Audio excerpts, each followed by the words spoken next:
Sailing Show on Wisp Sports Radio.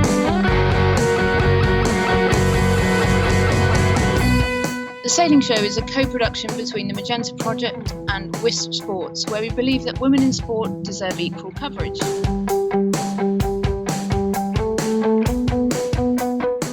I'm joined on the show today by Francesca Clapcich. Sorry, is that right? Yes, perfect.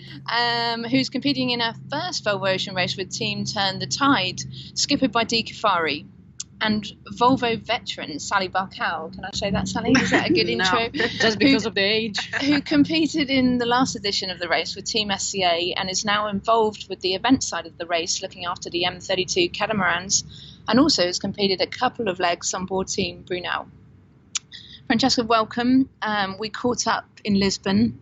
We were at the start of the race. We talked about the differences between your previous Olympic sailing versus the offshore side of sailing. We're halfway around the world here in Auckland. How's the first half of the race been for you? It was good. Probably we don't have the results sometimes that we deserve, but I think we are improving every time. So it's I think something good about the team. We are trying to push harder and harder the boats every time, and I hope that we learn something from the last Southern Ocean legs to try to put in practice in the next leg.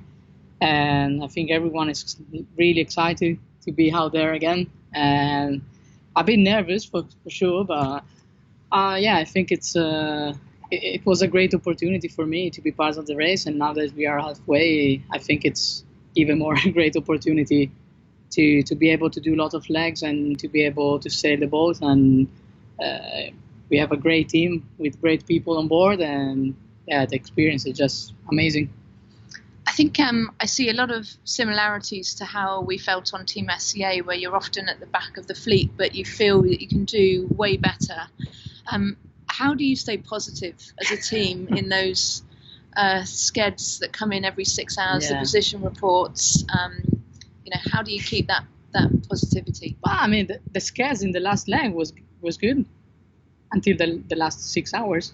So we were quite positive until we saw the red boats coming fast.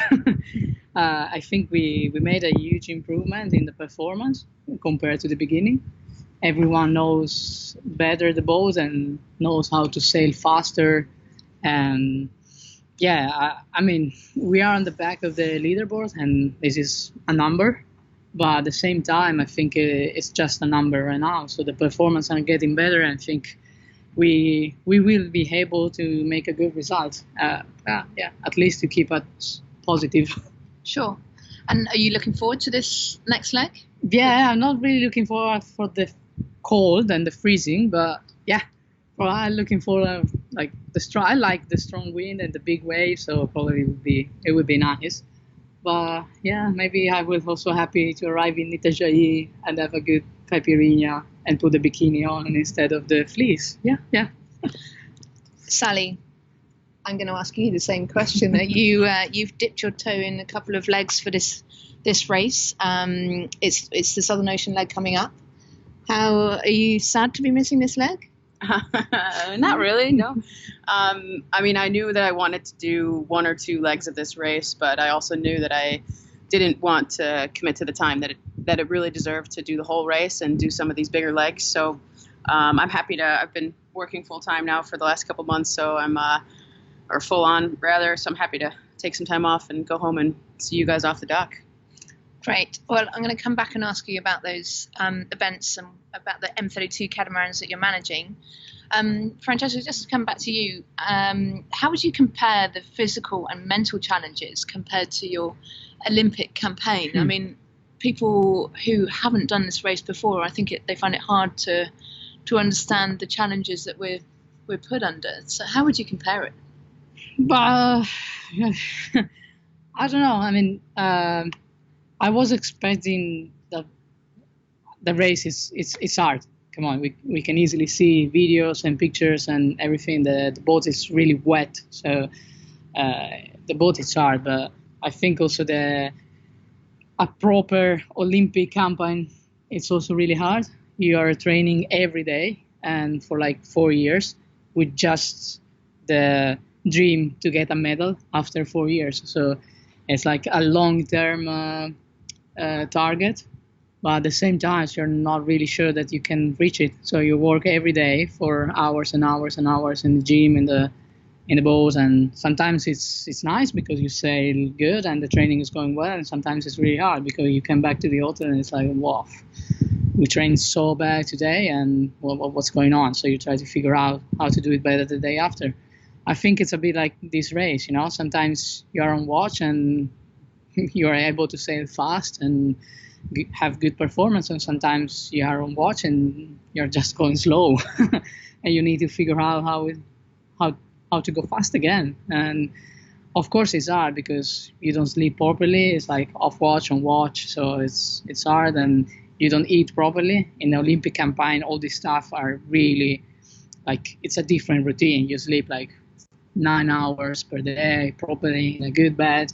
You eat clean properly, and you work in the gym every day. So I think this race is more like a balance. You need to find the balance. And I mean, one day is hard, one day is fun, another day is hard, and you have to find your peace and just try to keep a steady pace during 20 days. It's a bit different, but at the same time, the challenge are quite similar. It's interesting, though. It's an interesting comparison, and there are obviously some similarities, but obviously some very vast differences.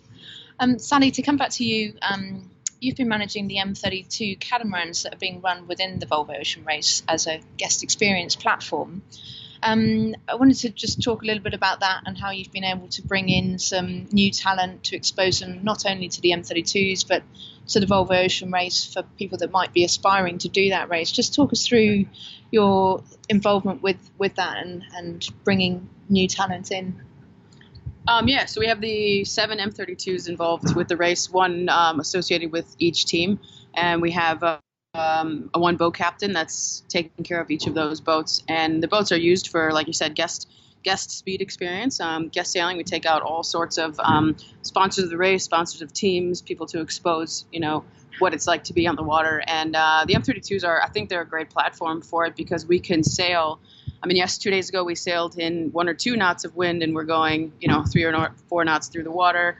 Today we might get up to 20 knots, and we can still take out as many people as we want. So a really great platform for to showcase the sport, the boats, and to sort of show people what the race is all about. Perfect. And also looking into the Magenta Project activities, can you talk us through some of the events that you've been able to leverage just here in Auckland and anything else that might be going on? Like what? What do we had here in Auckland, Abby? I forget. We should cast your mind back. Is the age again? No, I guess I was. We're trying to leverage the M32s in other areas. We've had a lot of interest from Australia to run some M32 events there. Yeah, okay, I've got you now. I'm on your page. Sorry about that. No, I think the interesting thing this year is that there's actually going to be a women's M32 event in Sweden, in Marstrand, and that falls back from there, and we get a lot of interest to do clinics or licensing for the women. And I'm hoping, I know it's already taking, getting a lot of traction, that we're attracting there's a lot of good women sailors here in Auckland, in the area, and we've met with a bunch of them. A couple of them are really interested in getting their license and putting together a team for these future events. So brought out a few of them on the M32 the other day. We'll bring out some more today. And it's just about that collaboration that the Magenta Project really is striving for, and that the more knowledge we can share, whether it's an easy platform like guest sailing or showing somebody, the ropes of a boat, then they have a chance, to feel more comfortable and go race the boat maybe in a few months' time. So it's all hopefully coming together. It's good to hear. And I think, as you said, the M32 is a great platform for high performance boats. It's not too extreme like the GC32, which is a foiling catamaran. That's fantastic, and fantastic to see so many young women coming through with you on the race.